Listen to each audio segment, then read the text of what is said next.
Hola, buenas tardes, ¿qué tal? Bienvenidos a este webinar de hoy, la realidad del sector farmacéutico de la mano de tres directivos. ¿Cómo estáis? Muy bien. ¿Parece? Sí, no podemos hablar, ¿no? Porque al final somos nosotros quienes hablamos, ¿no? Exacto, sí, sí. Pues estamos muy bien. Yo personalmente estoy bien. Bueno, Muy bien, Santiago, todo David. bien. Muy bien, me alegro. Si queréis, vamos empezando, ¿vale? ¿Ok? Muy bien. Buenas tardes, bienvenidos a todos, tanto a los que estáis detrás de la pantalla como evidentemente a nuestros tres invitados que tenemos hoy aquí con nosotros. Me gustaría agradecer el que hayan podido hacer un hueco en sus agendas para compartir con nosotros, con Seven Experts, pues, sus experiencias en los últimos meses. Antes de empezar, me presento. Yo soy Nuria Rovirosa, soy directora de Desarrollo de Negocio en el sector Pharma en Seven Experts, quienes trabajamos pues, muy estrechamente con el sector para ofrecer soluciones globales, sobre todo focalizadas en la parte fiscal, compras y supply chain. Durante estos últimos meses, semanas, hemos sufrido una crisis sanitaria a nivel mundial. El sector farmacéutico, todos pensamos que, como es un servicio esencial, todos pensamos que va a estar ajeno a la afectación de esta crisis, pero en realidad tenemos retos como la dificultad en el aprovisionamiento de materias primas, la dificultad para estar en contacto con médicos y personal sanitario. Esto puede hacer que ralentice pues, el contacto y los procesos de ensayos y desarrollos que tienen en curso empresas del sector farmacéutico, y esto nos hace pensar que este sector se va a enfrentar también a un cambio, están sometidos a un cambio y a una transformación, aparte de, evidentemente, la recuperación financiera.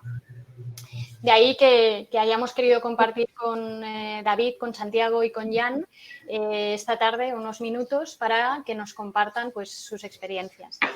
Estoy segura de que muchos de los que estáis al otro lado de las pantallas ya les conocéis, pero me gustaría que se presentaran ellos mismos. David, si quieres empezar. Muy bien. Hola, soy David Pérez, director financiero de Alliance Healthcare España. Llevo ya 7 años en Alliance Healthcare en diferentes posiciones que cubren el mundo de finanzas y lo que llamamos share services en todas nuestras empresas aquí en España. Previamente estuve en otro sector, en Danone, durante más de 13 años y inicié mi carrera en Price durante varios años más, que no os voy a decir cuántos para que no restéis para la edad. Pero bueno, eso es todo y encantado y gracias Nuria y a Seven Experts por la invitación. Santiago. Hola, ¿qué tal? Buenas tardes. Santiago Carola, soy director general adjunto de Ital Fármaco España. Mi trayectoria ha sido esencialmente en el sector farmacéutico. He estado en compañías como Janssen y como Gilead en el sector farma, y también he estado unos años en el sector de la prevención de salud. Y bueno, llevo poquito tiempo en la compañía, un poquito más de 2 años. Y aquí estamos para compartir nuestras impresiones hoy. Jan. Hola, buenas tardes a todos. Yo soy Jan Gaslan, yo soy el fundador y director general de Proker Health. Como bien habéis podido escuchar mi acento, soy francés, pero vivo en Barcelona desde ya 2004, hace casi 16 años. Antes de la creación de Proker estuve trabajando en Procter & Gamble, muchos años también, en París y luego en Cataluña. Y la verdad que quería agradecer a Nuria y a Seven Experts por darnos la oportunidad de compartir esa experiencia y también los sentimientos que podemos tener o que hemos podido tener durante ese periodo y lo que nos queda por tener. Sí, exacto. Muchas gracias y agradeceros vuestra asistencia otra vez.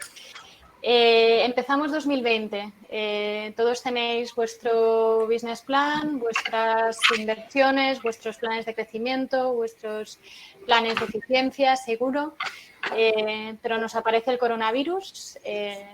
Los contagios van en aumento y al final pues se para la actividad, sobre todo en sectores pues no esenciales. ¿Cómo responde una empresa en el sector farmacéutico, servicio esencial, en esta situación? ¿Cuáles son las primeras acciones, decisiones que tomáis?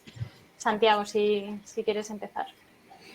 Bueno, sobre todo en la incertidumbre inicial, yo creo que todos tratamos en primer lugar de pensar en los empleados, ¿no? y en la seguridad y en la salud de nuestros trabajadores en una situación de incertidumbre donde además los mensajes que iban llegando del Ministerio de Sanidad pues se iban cada día actualizando, ¿no? y cambiando en muchas ocasiones por la información que ellos mismos tenían. Nosotros además somos una empresa italiana con base en Milán, entonces como os podéis imaginar también teníamos, aunque no era una información privilegiada porque todo estaba en las noticias, pero lógicamente sí que hablábamos con nuestro headquarter y vamos con un poquito de... y nos sorprendía un poco desde dentro la poca, digamos, la poca visión que se estaba teniendo aquí de lo que estaba ocurriendo en un país como Italia, que iba 2 o 3 semanas por delante y luego lo que ha ocurrido es que todo lo que pasó en Italia, bueno, lo que pasó en China luego ha pasado en Europa y lo que pasó en Italia o en Milán luego ha pasado en España, etcétera, ¿no? Bueno, como os decía, lo primero es pensar en los trabajadores y en todos los stakeholders, todas las personas con las que nosotros todos los días nos relacionábamos, ¿no? Con médicos, con proveedores, con todo el personal de logística aquí con el que trabajamos en la fábrica de Alcobendas, etcétera, ¿no?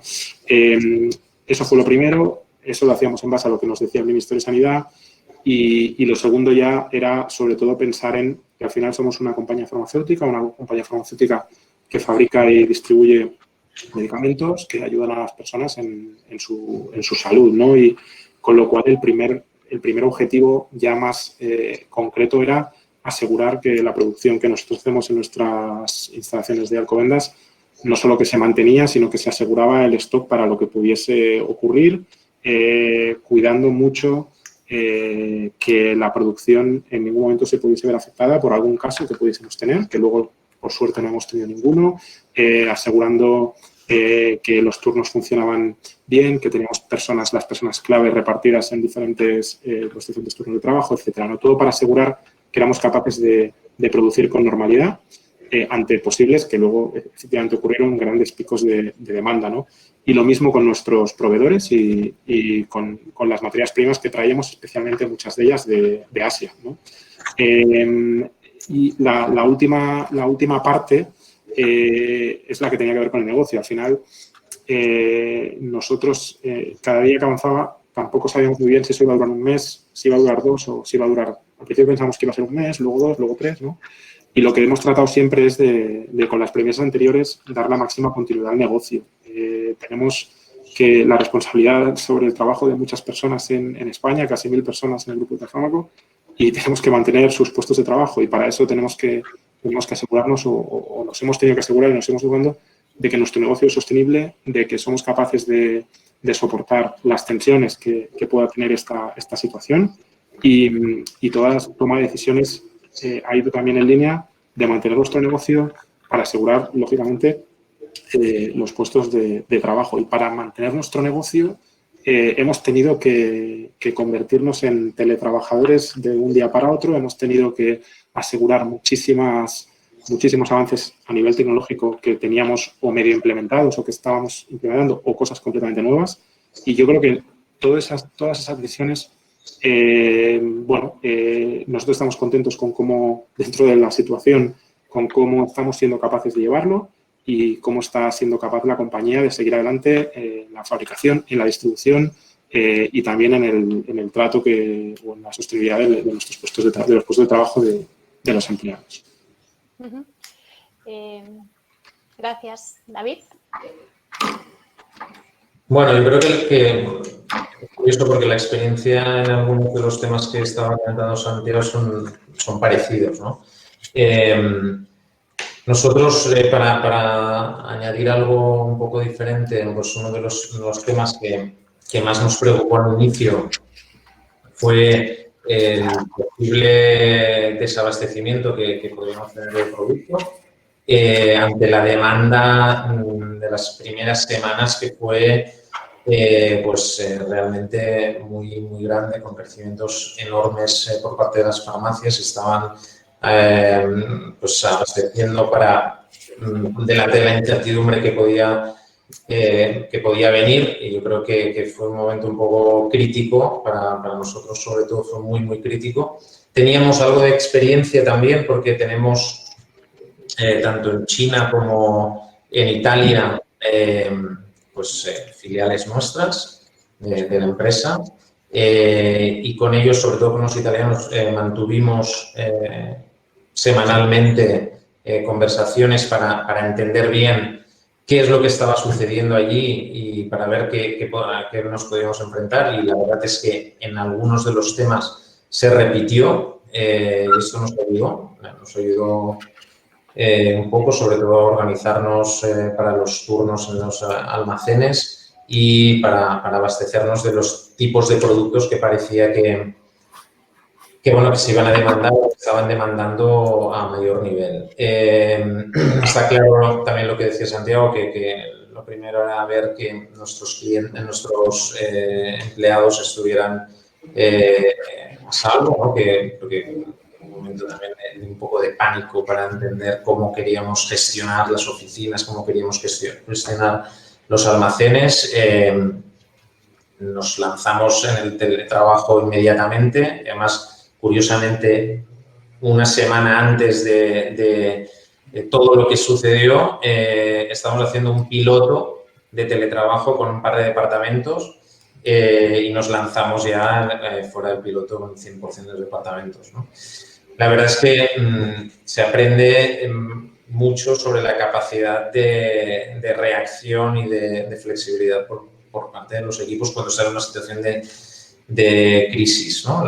Y realmente una crisis que no te esperas.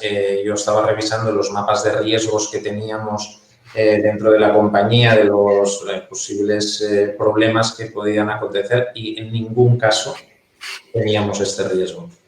Y bueno, yo creo que todavía estamos dentro de esta montaña rusa que antes os estaba comentando cuando estábamos en un petit comité. Sí, que yo me siento un poco así, ¿no? Una montaña rusa donde en ocasiones parece que todo está muy claro y en otras que estás cayendo bastante en picado, ¿no? Y ya para terminar, hay una cosa que yo creo que es importante que no debemos perder de vista, y que yo creo que algunos, yo por lo menos he perdido de vista en algunos de estas semanas, es ver qué pasa después, ¿no? Ver qué vamos a hacer en los próximos 3, 6, 9 meses. Aunque es muy difícil de prever, pero no podemos evitar estar dentro de esta dinámica tan cortoplacista, y tenemos que salir un poco, porque si no, el día después puede ser mucho más duro, ¿no? Jan, tu punto de vista. Bueno, digamos que más o menos la misma experiencia que hemos vivido. Pues no voy a hacer más largo. Nosotros tenemos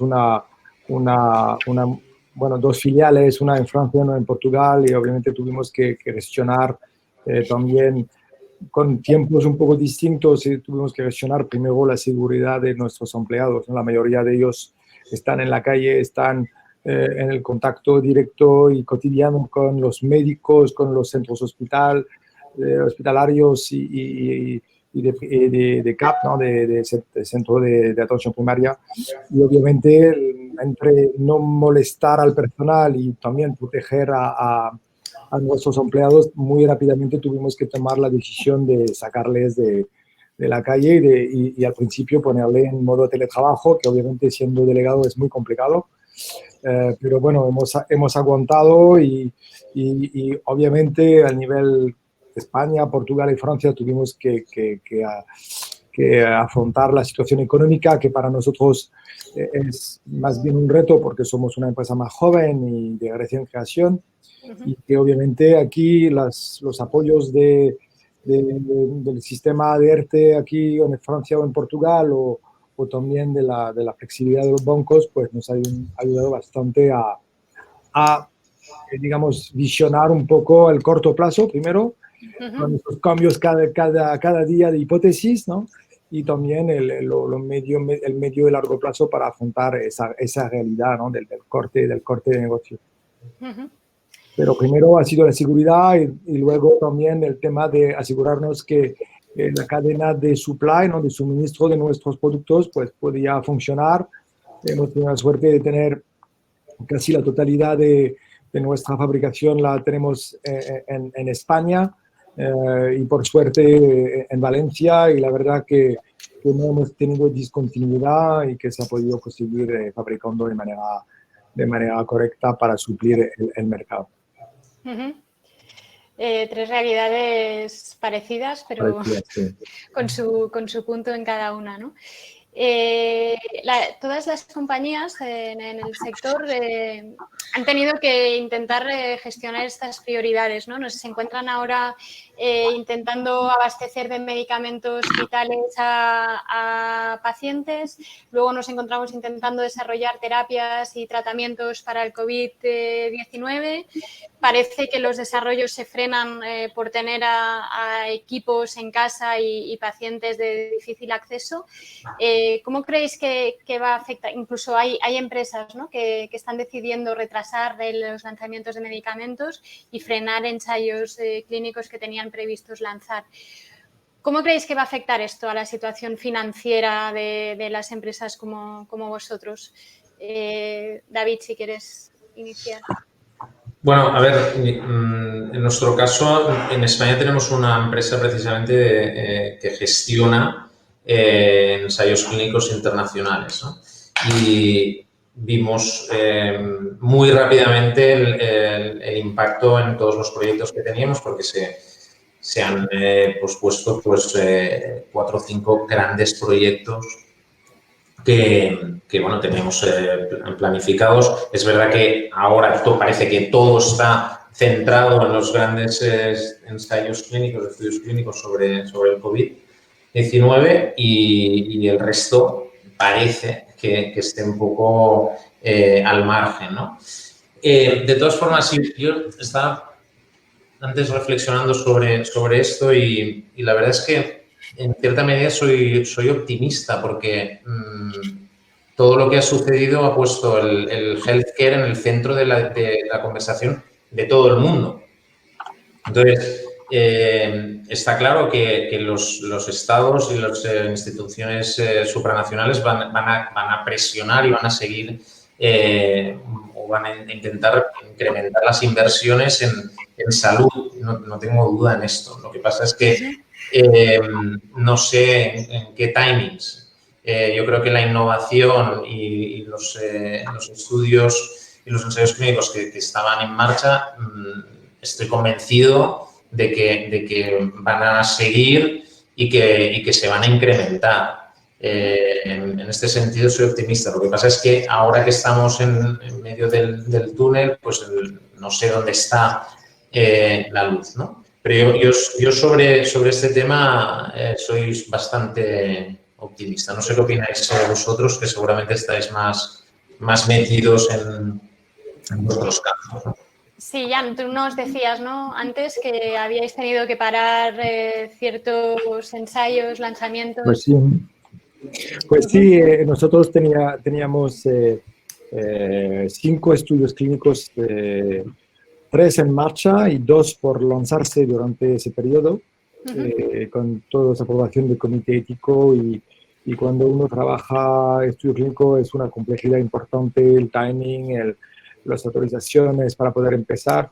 Pues la verdad que, obviamente, pero aquí no hay otra opción, ¿no? Es de parar lo que no has empezado y lo más complicado es gestionar los que ya están en marcha, porque la realidad es que si las pacientes no vienen para la visita de revisión del estudio clínico, pues aquí estamos perdiendo bueno, la información, ¿no?, de esa paciente, porque no podrá entrar en los criterios de los estudios clínicos. Entonces aquí es un desgaste importante, pero aquí no había otra opción. La realidad es que sí, que se ha parado 2 meses y medio, casi 3. Ahora estamos justamente haciendo todo lo que podemos hacer para reiniciar y no perder tantas pacientes dentro de los estudios clínicos. Y eso sí que ha sido un punto importante de gestión, con todos los hospitales involucrados y los médicos como investigadores, ¿no? Entonces, luego la otra cosa es toda la planificación del lanzamiento de nuevas iniciativas. Obviamente ha sido bastante afectada. Y bueno, es un retraso. Y yo coincido un poco con lo que dice David. Estoy bastante optimista por lo que es el sector de la salud. Yo creo que el sector de la salud, 1, 2, en concreto el sector del autocuidado, yo creo que la gente se van a responsabilizar un poco más sobre, de manera individual, ¿no?, más allá de lo que puede recetar o recomendar un médico. Yo creo que mi sentimiento es que la gente va a buscar más también sus propias soluciones a través de todo lo que son los medicamentos de OTC o de todo lo que es autocuidado, ¿no? Entonces, yo soy bastante optimista por ese aspecto. Y es cierto que la salud va a tener más potencia, ¿no? Que sea el hospital, que sea la necesidad de nuevos tratamientos, nuevos fármacos. Yo creo que es bueno para el sector de la salud y de la innovación. Sí, sí. Ok. ¿Algo que añadir, Santiago? No, vamos, yo creo que nos ha pasado a todos lo mismo. Nosotros tenemos unos cuantos ensayos clínicos en marcha, tanto en España como en otros países de Europa y lógicamente, pues se van a retrasar. Esperemos que lo mínimo posible. Teníamos unos cuantos, además, en España para iniciar justo el reclutamiento y eso, pues, esperemos que podamos empezar en septiembre o un poquito más, pero lo antes posible. Y luego, además, en el contexto COVID, estamos iniciando algún ensayo en pacientes COVID con algunos de estos medicamentos, con lo cual, bueno, eso también es una oportunidad en el sentido de la posibilidad que te dan estas situaciones como compañía innovadora, pues para poder también continuar desarrollando los fármacos en este tipo de circunstancias, que además la innovación es algo que yo creo que luego hablaremos, pero la innovación es una cosa que tienes que llevar en el ADN y que lleva muchos años y que es que cuando llegan estas situaciones o eres innovador o no eres innovador, ¿no? Y aquí es cuando puedes realmente, digamos que tratar de sacar el máximo partido al pipeline que tienes y a las oportunidades que tienes a nivel de desarrollo. Yo creo que las compañías más innovadoras van a estar siempre mucho más protegidas y en mejor situación cuando llegan a este tipo de crisis que las que no lo son, ¿no? Entonces, ahí yo creo que la innovación es clave. Entendemos entonces que nos decís, ¿no? Innovación como palanca de salir de la crisis, lo veis claro los tres, ¿no? A nivel de ventas, hemos comentado antes, ¿no?, la dificultad de las reuniones físicas entre delegados que nos contaba Jan y el personal sanitario. Parece que se está reduciendo la frecuencia y como mínimo las reuniones físicas seguro. No se prevé que se vaya a recuperar en un corto o medio plazo seguro. ¿Cómo creéis que va a afectar esto? Ya no tanto a las ventas, que ahora me gustaría que nos comentarais un poquito cómo lo veis, sino a cómo vamos o cómo va a ser la estrategia comercial, ¿no?, de empresas como vosotros. ¿Va a ser mucho más digital? ¿Van a ser las herramientas, las analíticas de la información clave para conseguir este impacto en el personal sanitario? Jan, si quieres. Bueno, sí, yo creo que el mundo tendrá que ser distinto después del COVID, ¿no? No creo que será de un punto al otro, ¿no? Será una adaptación de lo que es el mundo antiguo, ¿no?, a todo lo que hemos aprendido durante ese periodo complicado, que obviamente a mí nos ha servido para mirarlo de manera distinta, ¿no? Fuera de la caja, ¿no? Out of the box. Porque teníamos la necesidad de hacerlo de manera distinta, ¿no? Entonces, solamente ese hecho hace que, bueno, por ejemplo, nosotros, y aprovechando, bueno, la típica plataforma webinar que estamos aquí teniendo, ¿no? Hemos visto salir un montón de webinar por todas partes, porque lo que es cierto es que en el momento que los médicos estaban encerrados sin poder realmente trabajar y que tenían congresos parados y demás, pues había una oportunidad. Entonces, esa oportunidad nosotros hemos intentado crear, ¿no? Crear una plataforma, por ejemplo, es un ejemplo que doy, una plataforma de contenido de formación médica continuada en la ginecología, que es nuestro dominio de expertise, digamos, y en lo cual pues estamos poco a poco ofreciendo contenido a los médicos para, bueno, para aportar un método distintivo, ¿no? De lo que es lo que veníamos haciendo con congreso y con sesiones científicas o con visita médica, ¿no? Intentar aportar algo distinto, nuevo, que creo que se quedará. Y que entonces el nuevo mundo de la promoción o de la publicidad será un mundo más multicanal, un mundo de uso de Internet más a menudo, de webinar, de congreso también físico, porque es necesario para el intercambio de la ciencia, de la visita médica, no creo que va a desaparecer, pero se va digamos, a repartir un poco mejor en función del mix que se está creando con los nuevos canales de promoción. Santiago, ¿tenéis un poco la misma estrategia? Sí, yo estoy muy de acuerdo. Yo no creo que sea un cambio muy profundo y no creo que la vida sea otra después de todo esto, a no ser que empezamos a tener rebrotes a partir de septiembre otra vez y demás, que esperemos que no. Pero yo lo que sí que creo es que va a acelerar un poco un proceso que lleva muchos años ya de desarrollo tecnológico y quizá no sabrá, a lo mejor adelantaremos en 2 o 3 meses lo que hubiésemos adelantado quizá en un par de años, ¿no? Y yo creo que ahí, vamos a ver qué compañías están mejor preparadas, qué compañías son capaces de sacarle más partido a esta aceleración, ¿no? Que necesitamos todos a nivel tecnológico. Y probablemente yo creo que al final lo que acabará pasando es que habrá un poco más de esa cuota digital, ¿no? Esa cuota omnicanal, pues será mayor o en proporción crecerá frente a lo que tiene ahora, que es muy poquito, pues que cogerá un poquito más, ¿no? Pero yo sí que creo que no va a ser un cambio tan profundo como quizá ahora mismo lo estamos viviendo, donde realmente el mundo digital es nuestro 95%, ¿no?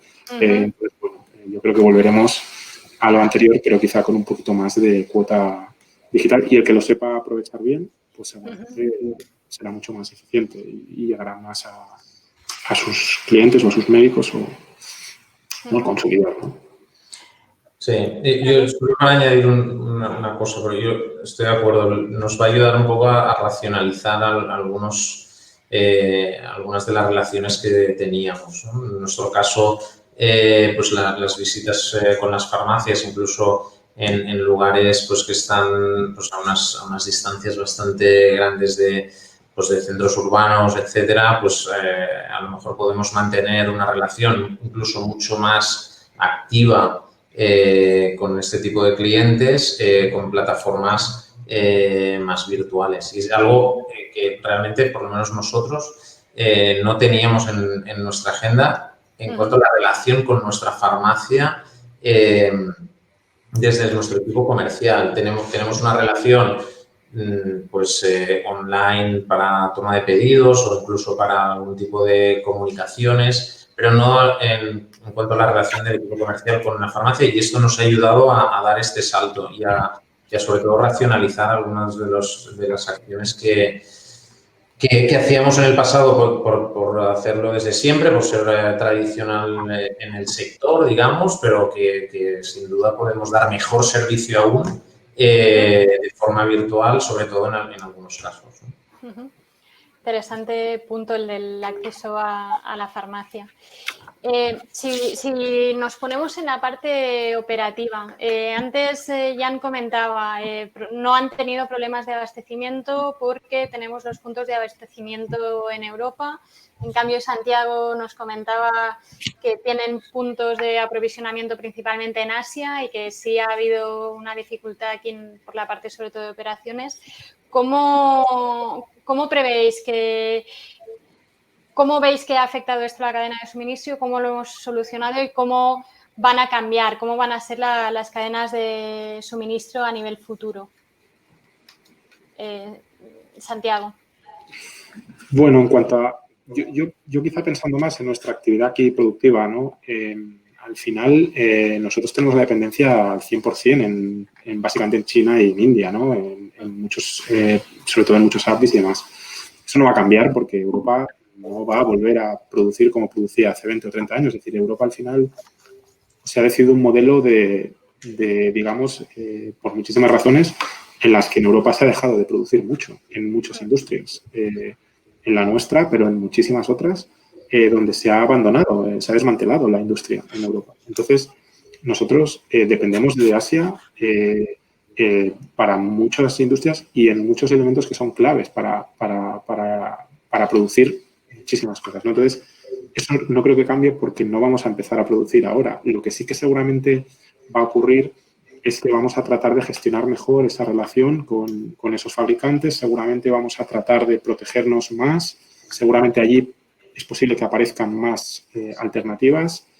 Pero esa parte, en la parte más que más afecta al caso concreto de medicamentos cuyos principios activos, algunos de ellos vienen de esos países, difícilmente va a cambiar porque requiere muchos años y porque luego al final la memoria es frágil y probablemente cuando pasen unos meses nadie se va a poner aquí a tratar de hacer a empezar a producir lo que se produce allí, ¿no? Entonces es difícil.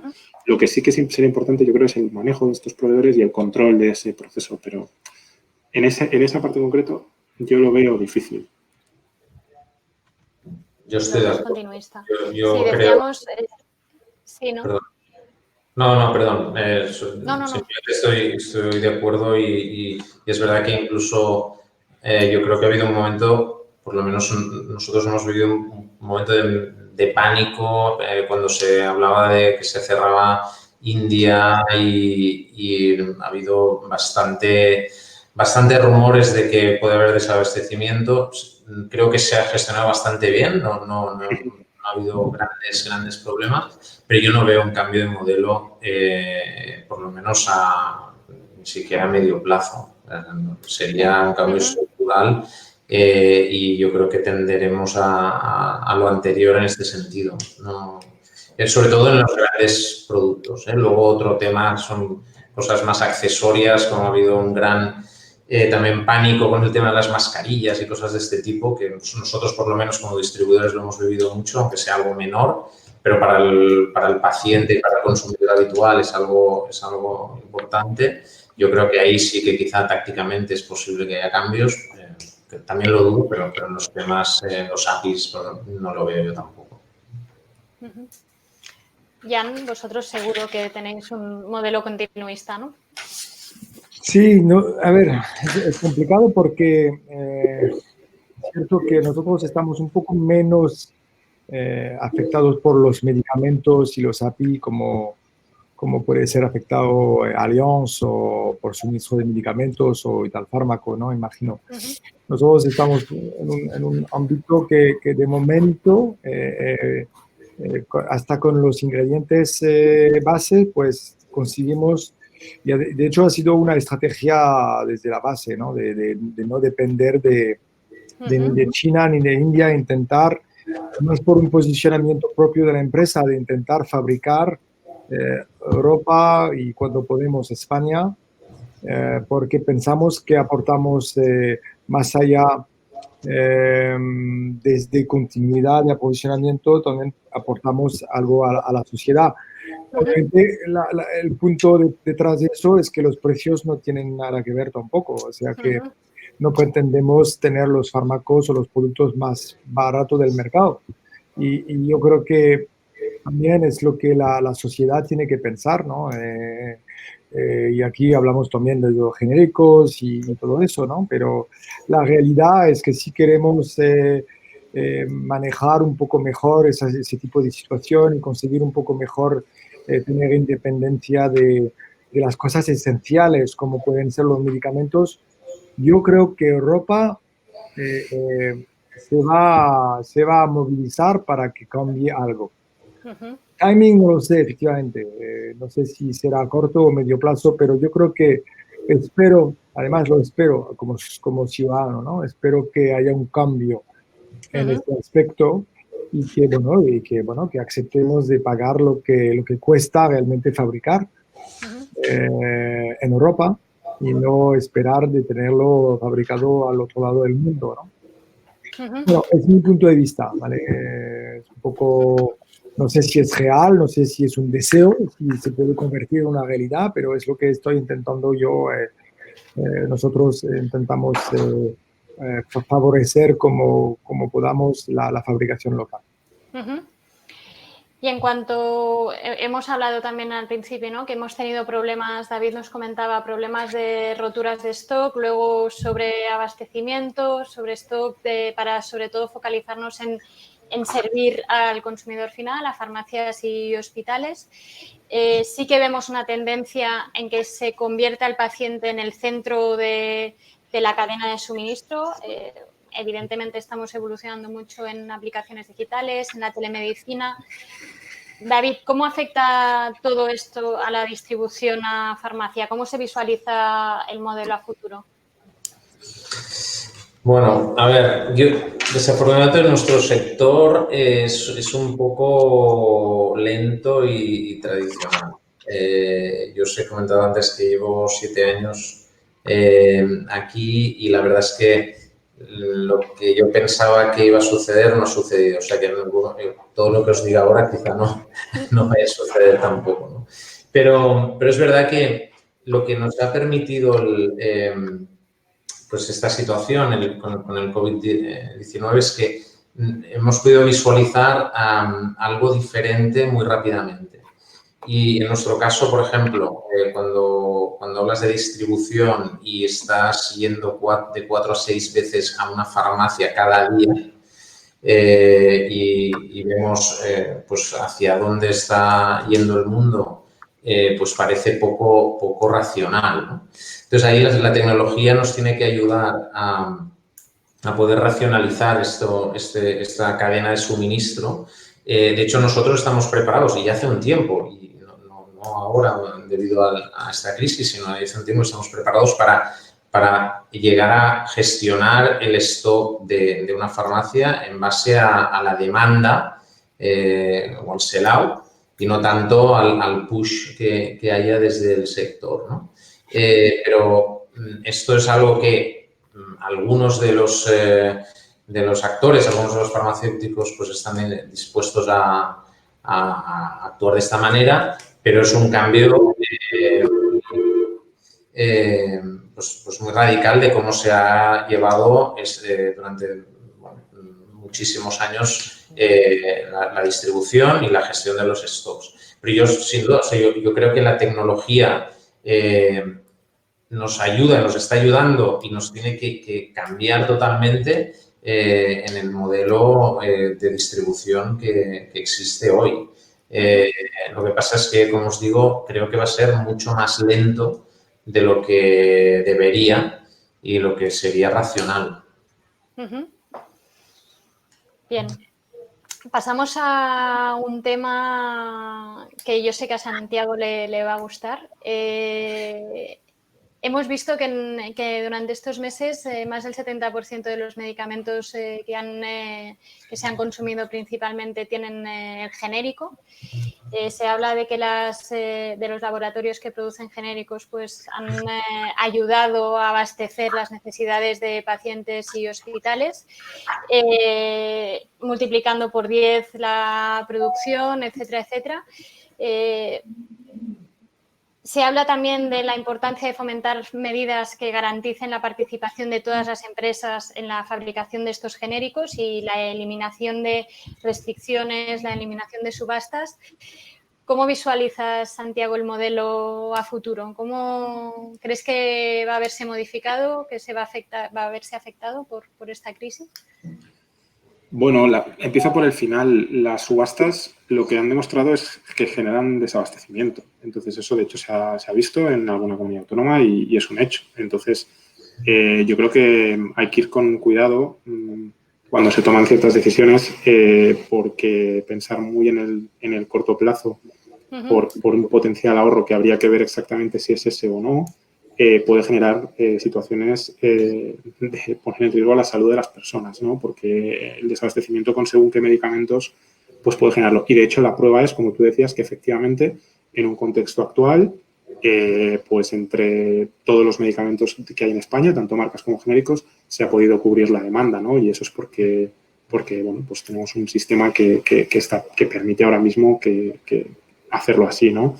En cuanto a los genéricos, a ver, los genéricos existen porque existen las marcas, ¿no? O sea, los genéricos existen porque existen compañías que dedican muchos cientos y miles de millones de euros que arriesgan ese dinero para luego poder conseguir un medicamento que salga al mercado y podamos ir avanzando, ¿no? a nivel terapéutico en las diferentes patologías. Y luego, efectivamente, cuando pasan los años, pues ya está regulado para que puedan entrar los genéricos, ¿no? Y ese es un modelo que en general funciona y ahora mismo, pues bueno, tiene sus limitaciones, tiene cosas que quizá opinamos que podrían ser de otra manera, pero pensamos que a quien hay que ayudar es a las compañías que innovan y a quien hay que ayudar es a las compañías que desarrollan medicamentos nuevos para cubrir nuevas dianas terapéuticas, para abordar enfermedades que no tienen cura o que no tienen un abordaje terapéutico óptimo para el paciente, etcétera, ¿no? Y yo creo que tenemos que centrar el apoyo en esas compañías. Y cuando llegue el momento del genérico, que lógicamente tiene que estar, pues asegurar que las marcas siguen pudiendo competir en igualdad de condiciones, como en muchos casos no lo es, ¿no? Entonces, bueno, creo que hay que entender bien cuál es el sistema, creo que hay que entender bien dónde está el ahorro también, ¿no? Y que bueno, un genérico no tiene por qué significar ahorro, básicamente porque está al mismo precio que la marca, con lo cual yo creo que en estas situaciones lo que demuestran es que necesitamos tener medicamentos que realmente solucionen o ayuden a mejorar la vida de las personas y tiene que haber abastecimiento. Y a partir de ahí, si tenemos eso garantizado, oye, pues las marcas tienen su papel y los genéricos tienen el suyo, pero creo que debemos de pensar a largo plazo y pensar en proteger y en ayudar a las compañías que desarrollan, a las compañías que investigan, a las compañías que fabrican y sobre todo a las que hacen todo eso en España, ¿no? Pensando en la legislación española, pues porque es que si no lo haces, las empresas se irán y lo harán en otros sitios y cuando llegue otra crisis como esta o peor, nos encontraremos con que o no hay medicamentos o no hay compañías que puedan innovar, etcétera, etcétera, ¿no? Entonces, bueno, yo creo que hay que tener en cuenta esas consideraciones y yo creo que la prueba de fuego, como decía antes, de la innovación llega en situaciones de crisis, ¿no? Y este es un ejemplo. Y yo creo que España en el sector healthcare es uno de los países que tiene un mayor prestigio a nivel mundial en todos los sentidos. Y aquí pues se ha demostrado que las compañías farmacéuticas han respondido de una forma excelente, ¿no? Entonces, bueno, yo creo que eso hay que ponerlo en valor. Uh-huh.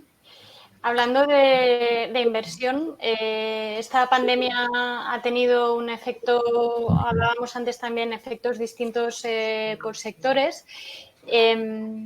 Podemos llegar a pensar que hay algunos sectores muy afectados, que quizá ahora, si hablamos de startups, quizá ahora no es un buen momento, pero sí que pensamos que tenemos indicios o información que nos dice que el sector, y vosotros tres lo habéis dicho anteriormente, el sector salud, el sector health, está, ¿no?, en el centro de mira del sector y de las inversiones en nuestro país.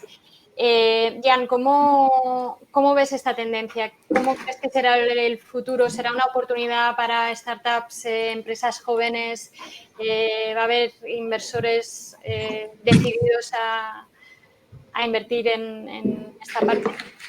Pues yo creo que sí, y además la historia personal de la empresa Proker, nosotros nos hemos creado en 2012 en 2012, que la plena crisis en España, ¿no? Por la crisis financiera que hemos vivido, ¿no?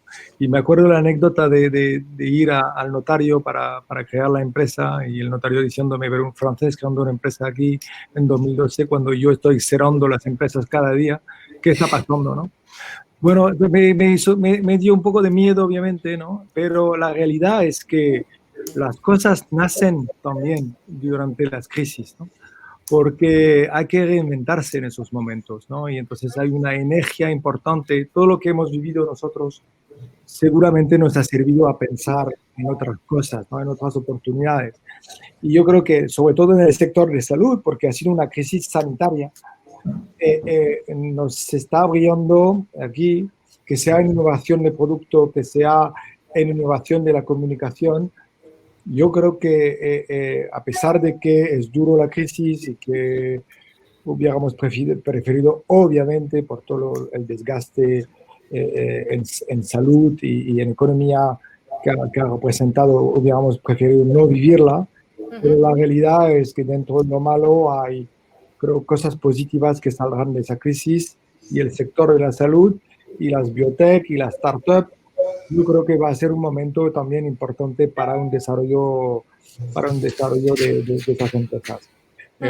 Por ejemplo, el simple hecho que el CDT, por ejemplo, ¿no? está abriendo sus programas, facilitando sus plazos para responder mejor a las empresas que innovan, pues es un señal, ¿no? Importante de que hay oportunidades para acoger.